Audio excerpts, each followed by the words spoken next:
CNN just hired that guy that got caught spanking it on a webcam. Yep. I mean, they have no integrity at all. And if you really, this is advice for the viewers out there. If you want to see what someone is about, look at the fruits of their labor. CNN attacks grandmothers who make Facebook pages, attacks other journalists, attacks people like us, independent journalists. They punch down. When you look at independent media, when you look at other people that do actual reporting, they're punching up. They're going after actual institutions with actual power that actually have an effect on your life. You look at who gets targeted. That's how you should judge a person and judge a news organization by. It's not just the media. I mean, it's the cultural left, the Democratic Party. What are they going after? This tiny sect of Trump supporters as evil. And it's like, you guys control all the cultural institutions in the government. Yeah. You're the big guy stomping on the little guy.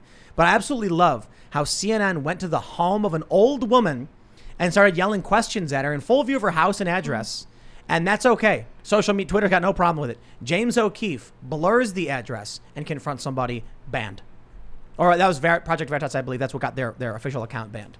Then eventually Twitter does ban James O'Keefe. You know, I think it's fairly obvious. James O'Keefe, Project Veritas, all of the great reporters, they do great journalism, empowered by people like you who blow the whistle and call out the malfeasance. And that's really scary to the establishment. It's like they defeated journalism. They were these evil, demonic individuals were probably laughing that journalism had finally been conquered and was over. Then along comes small independent channels, small organizations like Project Veritas, and they grow and they're becoming more successful. Now look how panicked they are. They never know if whoever they're talking to could be undercover for Project Veritas. I've never cared. You know why? The things I say privately are the same things I say on this show. 100%. Exactly. That's how I feel. Now, don't get me wrong. Like, the narrative of you have nothing to hide, you have nothing to worry about is very bad when it comes to an authoritarian police state. But you look at these companies and how worried they are about how someone could be Veritas and the security protocols they got to do. And it's kind of like, be honest. Like, if somebody from Veritas secretly recorded somebody who worked here and they said something dumb, I'd be like, well, I guess I said something dumb. Like, I don't know. There you go. Exactly. Yeah.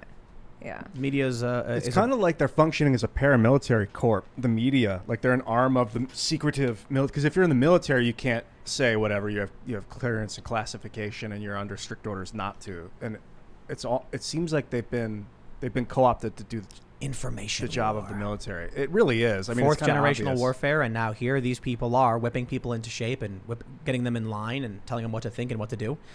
You know what's funny is when it comes to the Second Amendment, you get these anti-gun Democrats who are like, do you really think you're going to go to war with the United States government? They got nuclear missiles. And the first response is, you can't occupy a street corner with a nuclear missile. Are you dumb?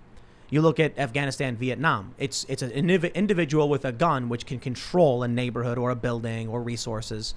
And then I think about it. You don't need to occupy the street at all if you occupy the minds of the people. If the only information they can get access to tells them whatever you want them to think, well, there you go. You know, and I'll mention this because I used to watch Star Trek: The Next Generation all the time. I've seen every episode a million times, but before the show, and people commented I should watch Stargate SG-1. So I started watching Stargate SG-1, and in this show, advanced aliens pretend to be gods to control and manipulate human populations to use them as slaves. That's what I'm talking about, dude. That's why I brought up Lucifer earlier. Just saying. Well, so but the idea is they don't need to use weapons to subjugate these people. They've convinced them of an ideology, and those people are willingly serving now. I think that we're doing that without realizing it. I mean, we worship the dollar. 100%. Well, the alien disclosures are coming very soon. It's going to be nothing. With the New York Post just reporting, quote, UFOs could threaten U.S. security, politicians say after Capitol Hill briefing. I'm suspicious that's a distraction. Suspicious. Yeah. When you have Barack Obama and Neil deGrasse Tyson talking about how there's UFOs out there and how we need more money for the military, you should start asking yourself some questions about what's really going on here, because it's not usually what they say. Right. You know. Oh, they're using the UFOs as an excuse to get more military. Barack Obama made a specific statement saying, you know, we're going to find out that aliens are real, and this is going to mean we're going to have to increase the military budget. That's his own words from... But what if aliens are real? Could be.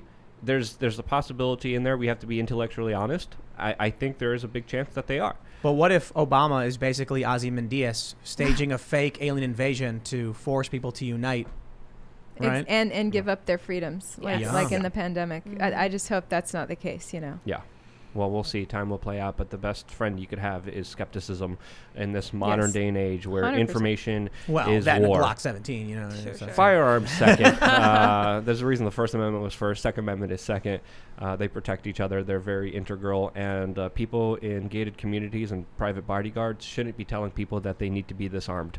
I think people need to become more responsible. You know, as much as we can rag on the authoritarian move for the Great Reset, I can certainly say, while authoritarianism, the manipulation of people through lies and deception, all that's wrong. Hey man, people need to start becoming more responsible for themselves, self-reliant. Everybody should go out, you know, be like more responsible for the food they eat. We grow grass in our lawns. That's a stupid idea. We should have gardens with vegetables that you can grow, and you can be responsible for some of the food you eat.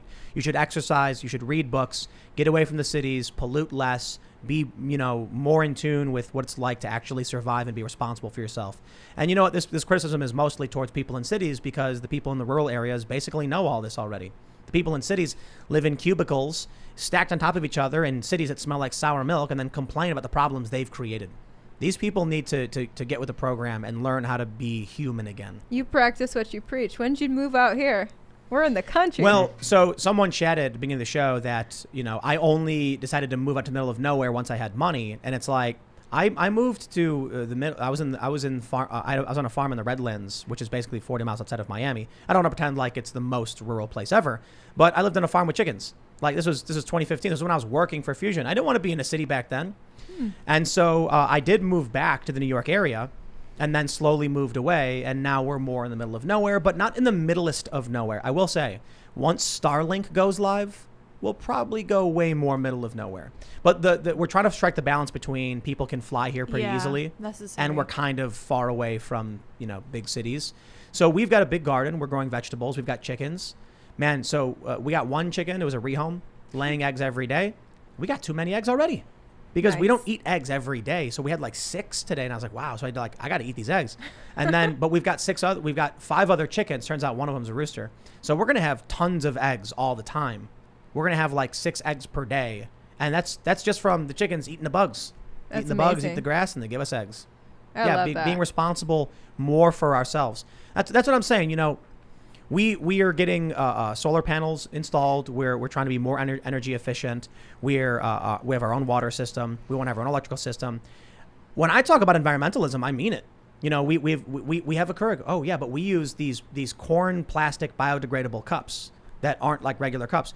You look at these celebrities that talk about climate change. They don't actually mean it. They fly in private jets. They live in these big mansions. They consume ridiculous amounts of power. They buy beachfront property while claiming the beaches are going to be wiped out by rising ocean water. And I'm like, that's just hypocrisy. You know what? Too many people live in these cities. They're gluttonous. They do very little work in exchange for tons of money while thinking they're poor. And I'm not trying to be mean to people who live in cities who think they're poor. But man, if you live in a big city and you can walk outside and go for a buck, get a cheeseburger, you're doing better than 99.9% of the entire planet. And now they've lived in such a way that they've lost touch with what it actually means to be responsible for your own health and safety and security. They've deferred everything to the mainstream media to tell them what to do and what to think, and then they complain about it. They complain about the system instead of realizing they're being lied to, and it's time to roll up your sleeves and actually do some hard work. Amen. I think people are getting that more people than ever are not trusting the media. Mm-hmm. Yeah, and I'm optimistic. You know, I'm fairly pessimistic in terms of talking about war and conflict, and especially with, you know, Joe Biden saying the Fed, you know, people should snitch on their family members, and the Fed's wanting to go after extremists. But I think about, hey, Timcast.com. We're doing really well. We're hiring people. We've got a newsroom just launching. There's a lot of difficult, you know, challenges ahead, but I'm 100% confident we're going to succeed. And operating under that assumption, what does the next 5-10 years look like? A large independent news outlet challenging the lies in the mainstream media and helping clear away the noise, helping people understand what's actually happening and choose for themselves how they should live and how they should vote. That makes me optimistic. I mean, we're doing something here and we're going to bring in more people to do more things. Everybody else should do the same. Agreed. Yeah. We're working on have you ever heard of the Fediverse? No, what's that?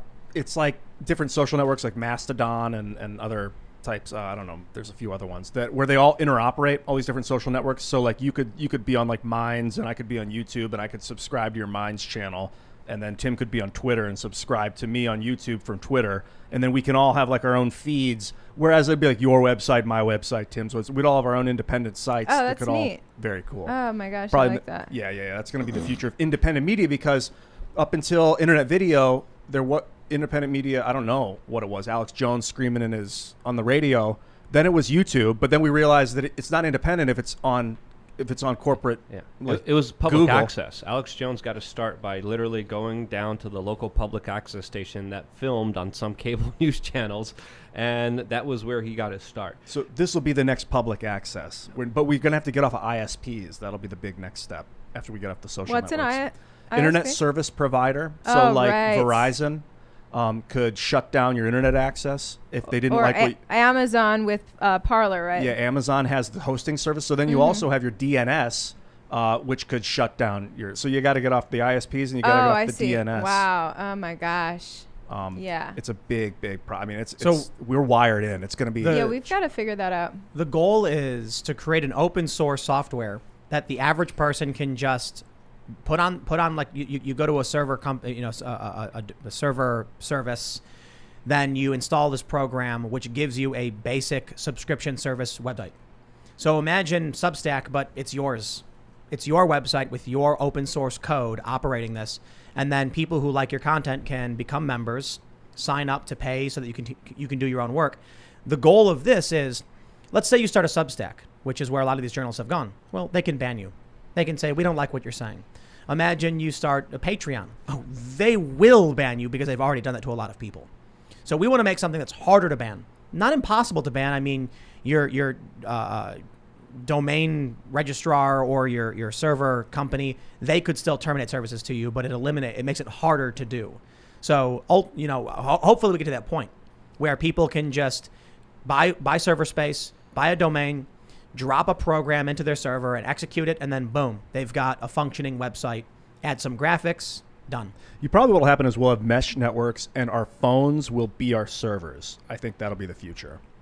Wow. Yeah. That'd be a great idea. There's actually apps that do this. So I went on a cruise several years ago. There's no phone service. So what they did was everyone had turned on Bluetooth, and you downloaded this app where it connects every phone to each other. So if you send a message to your friend who's on the other side of the cruise, your phone will hit this guy's phone with that guy's phone and then bounce around all the way until it makes it to the end, and then that guy gets the message. So each phone was acting like a cell tower. It's amazing. Yeah, they did something similar at Burning Man. But just very curiously, I mean, you just did this. Do you have any plans moving forward where you're going to be going from here? I want to continue doing independent journalism somehow. I have a bad taste in my mouth about corporate news. I don't want to be a part of any corporation, and I really am craving some solitude right now, like just being alone for a while. I am working on this really important story that I mentioned to you guys of bringing this full circle. What started with Dr. Verone last August and Fox clamping down so hard on that story. I'm digging back in and let's get to the bottom. What have we learned in a year? Let's talk to the researchers, the doctors, and I even got a one-on-one with World Health Org guys. Wow, right on. Yeah, so I'm looking forward to I've already shot this story. I'm gonna put it out. So I'm already working on this first independent report, and I want to continue doing journalism, and I want to. Yeah, I just want to be authentic and not owned by anyone, and I just want some freedom and peace, and I do need to figure out how to monetize myself. But I'm open to a lot of things. I want to keep doing journalism, but I also I love my music, and I have all these songs that came like through inspiration. Like a lot of my songs come in my sleep. It's just like completely inspired. So I want to just work on my songs because I haven't had time with all the chaos that happened with Fox. And then fitness is another thing I'm passionate about. And I actually, when I really was like, okay, I've got to get out of Fox, I actually bought a personal training program, and I was like, I'm going to get certified as a personal trainer because I enjoy fitness, and cool. Why not monetize something you enjoy? So I'm open to doing like a few different things and just, continuing to do what I'm passionate about. Right on. Thanks for checking out this clip from the Timcast IRL podcast. If you want to see the full show, come back to this channel, youtube.com/TimcastIRL, Monday through Friday at 8 p.m., where you can leave comments and super chat, and we actually will read your comments on the show. Don't forget to like, share, subscribe, and if you want exclusive members-only content, segments you can't get anywhere else, go to timcast.com, become a member, and we even have full bonus episodes. Thanks for hanging out, and we'll see you all next time.